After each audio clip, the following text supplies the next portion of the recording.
Hi friends, welcome to back Venky Banjara YouTube channel. ನಾವು ಇವತ್ತು ನಾನು ಮತ್ತು ನಮ್ಮ ಫ್ರೆಂಡ್ ಮಂಜು ಅವರು ಸೇರಿ ಶಿವಗಂಗಾ ಬೆಟ್ಟಕ್ಕೆ ಹೋಗುತ್ತೇನೆ.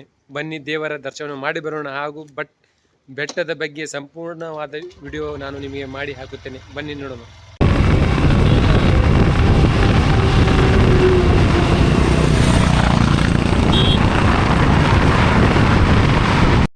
घूमने जाया करो दोस्त,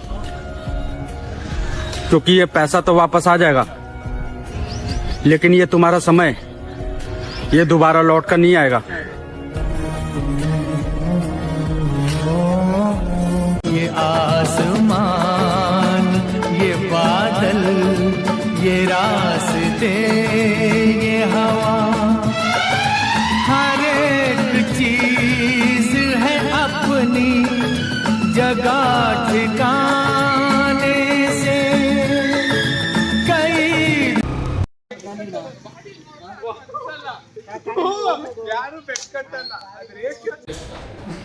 ಈಗ ನಾವು ದೇವಸ್ಥಾನ ಬೆಟ್ಟಕ್ಕೆ ಬಂದೀವಿ.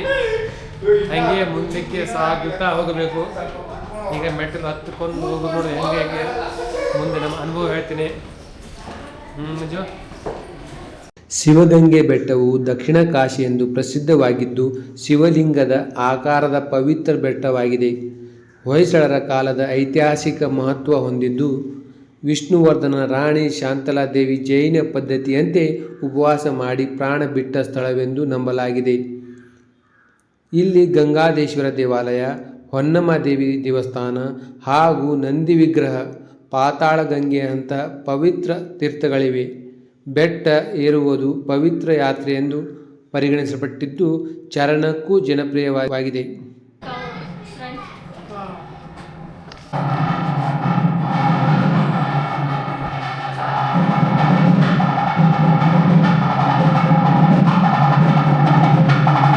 ಇದು ಗಂಗಾದೇಶ್ವರ ದೇವಾಲಯ. ಇಲ್ಲಿನ ಶಿವಲಿಂಗದ ಮೇಲೆ ತುಪ್ಪ ಹಾಕಿದರೆ ಬೆಣ್ಣೆಯಾಗುವ ಪವಾಡವಿದೆ ಮತ್ತು ಔಷಧೀಯ ಗುಣಗಳಿರುವ ಬೆಣ್ಣೆ ಎಂದು ನಂಬಲಾಗಿದೆ.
ದೇವಸ್ಥಾನದಿಂದ 20 ನಿಮಿಷ ಟ್ರಕ್ ಮಾಡಿಕೊಂಡು ಹೋದರೆ ಮುಂದೆ ಒಳಕಲ್ಲು ಪುಣ್ಯತೀರ್ಥ ಬರುತ್ತದೆ.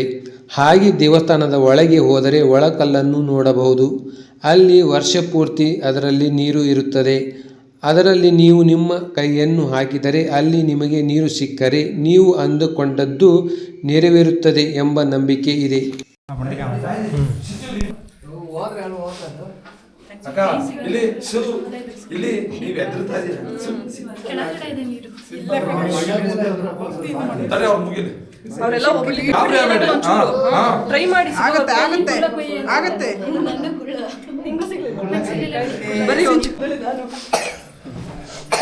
ಅದು ನೋಡಕ್ ಮೇಲ್ ಕಾಣಿಸ್ತೈತೆ, ಕೈ ಹಾಕೋದು ಸಿಗ್ತಾನೆ ಇಲ್ಲ ನಂಗೆ.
ಬೆಟ್ಟದ ಶಿಖರಕ್ಕೆ ಹೋಗುವ ಮೆಟ್ಟಿಲುಗಳು ಬನಾರಸನ ಮೆಟ್ಟಿಲುಗಳಷ್ಟೇ ಎಂದು ನಂಬಿ ಇದನ್ನು ದಕ್ಷಿಣ ಕಾಶಿ ಎನ್ನುತ್ತಾರೆ.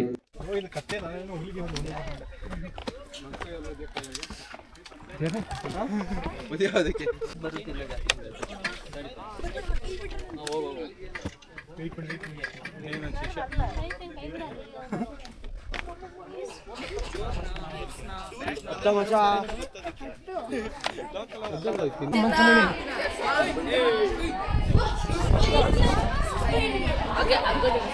Wait. I will log in the camera. Right leg and then one more leg. I think there we'll get some grips and I'll come from that way. ಅಲ್ಲಿ ಗ್ಯಾಪ್ ಜಾಸ್ತಿ ಇದೆ.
ಕೈ ಕಟ್ಟದಾರ ರಿಂಚು ಬೆಂಚು ಕಿಚನ್ಸ್ ಗಳೇನಾದ್ರು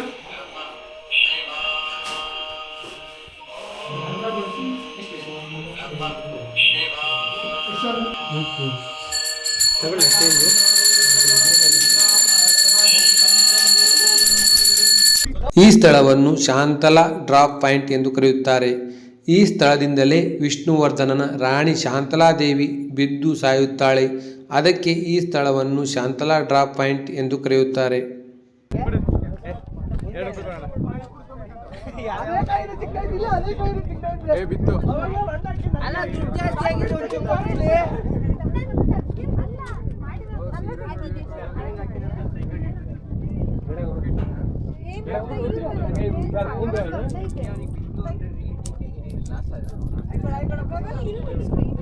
ಬೆಂಗಳೂರಿನಿಂದ ಇಲ್ಲಿಗೆ 2 ಅವರ್ಸ್ನಲ್ಲಿ ಬರಬಹುದು.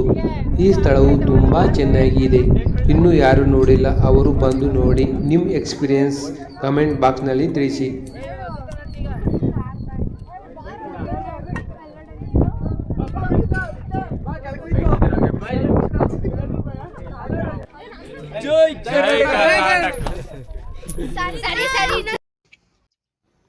ದೇವಸ್ಥಾನದ ಪಕ್ಕದಲ್ಲಿಯೇ ಕಲ್ಯಾಣಿ ಇದ್ದು ಕಲ್ಯಾಣಿಯಲ್ಲಿ ಸಾಕಷ್ಟು ಮೀನುಗಳನ್ನು ನಾವು ನೋಡಬಹುದು.